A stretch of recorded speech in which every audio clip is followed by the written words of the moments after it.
കൊച്ചി ഏഴിമല നാവിക അക്കാദമിയിൽ പരിശീലനം പൂർത്തിയാക്കിയ ടാൻസാനിയ സ്വദേശി അബ്ദുൾ ഇബ്രാഹിമിനെ നാവിക ആസ്ഥാനത്തിന് സമീപം കടലിൽ കാണാതായി.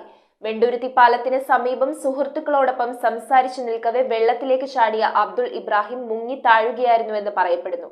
നാവികസേനയുടെ മുങ്ങൽ വിദഗ്ധരും ഫാസ്റ്റ് ഇന്റർസെപ്റ്റർ യാനങ്ങളും ഡിങ്കി ബോട്ടുകളും ചേർന്ന് തിരച്ചിൽ നടത്തിവരികയാണ്.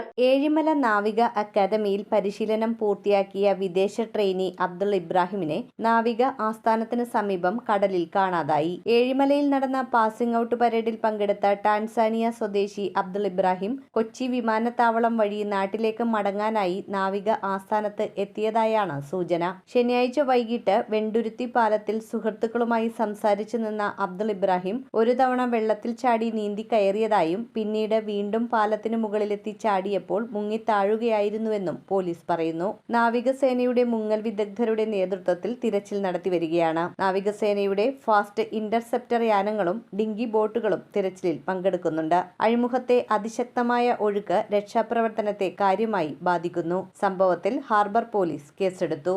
News bureau, Kochi.